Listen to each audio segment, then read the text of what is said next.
கடலூரை சேர்ந்த 63 வயது பெண்மணிக்கு 8 மணி நேரம் தொடர்ச்சியாக இதயம் தொடர்புடைய 3 அறுவை சிகிச்சைகளை அரசு மருத்துவமனையில் செய்து சாதனை படைக்கப்பட்டு உள்ளது. கலைஞர் மருத்துவ காப்பீட்டு திட்டத்தில் அளிக்கப்பட்ட இந்த சிகிச்சை குறித்த செய்தி தொகுப்பை காணலாம்.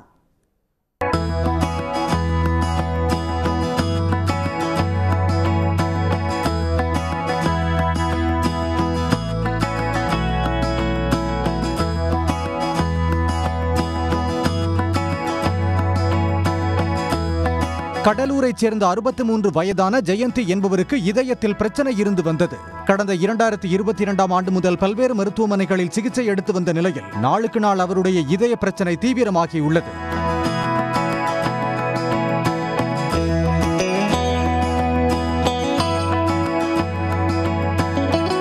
இந்நிலையில் 2 மாதங்களுக்கு முன் சென்னை கிண்டியில் அமைந்துள்ள கலைஞர் நூற்றாண்டு உயர் சிறப்பு மருத்துவமனைக்கு பரிசோதனைக்கு வந்த ஜெயந்தியின் இதயத்தில் மகா தமனியில் வீக்கமும் இதய வால்வில் தளர்வும் ஏற்பட்டிருப்பதையும் இதயத்தில் இரத்த கசிவு ஏற்படும் அபாயத்தையும் மருத்துவர்கள் கண்டறிந்தனர். பின்னர் 3 அறுவை சிகிச்சைகளையும் ஒரே நேரத்தில் மருத்துவர்கள் வெற்றிகரமாக செய்தனர். அயோர்டிக் வால்வ் மட்டும் இல்லை, அவங்களுடைய அயோர்ட்டாவும் அனுரிஸ்மலா வீங்கி இருக்கிறத பார்த்தோம். So aortic valve and aneurysm replacement, aortic valve replacement கூட அயோர்ட்டாவும் ரீப்ளேஸ் பண்ணுறதுக்காக பிளான் பண்ணோம்.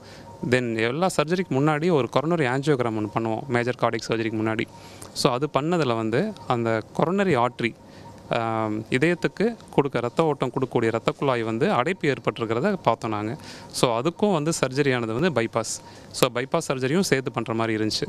ஸோ அந்த ப்ரொசீஜர் தான் அவங்களுக்கு பண்ணோம். தன்னை தாய் போன்று மருத்துவமனையில் கவனித்துக் கொண்டதாகவும் தற்போது நலமாக இருப்பதாகவும் மருத்துவ பயனாளி ஜெயந்தி கூறியுள்ளார். செத்துட்டேன்னு நினச்சிட்டேன் ஐயா, நான் அந்த மாதிரி ஐசியூவில் இருக்கு பார்த்து அப்படி இருந்தேன். ஆனால் நல்லா பார்த்துக்கிட்டாங்க ஐயா, ஒரு தாயை போல் என்னை பார்த்துக்கிட்டாங்க எல்லாருமே. எல்லா டாக்டரும் 4 பேரை 5 பேரை செஞ்சுருக்காங்க. எல்லோரும் நல்லா பார்த்துக்கிட்டாங்க ஐயா.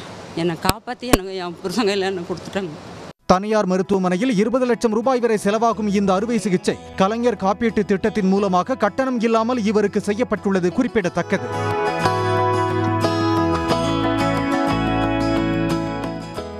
உடனுக்குடன் செய்திகளை தெரிந்து கொள்ள சன் நியூஸ் பெல் ஐகானை கிளிக் பண்ணுங்க.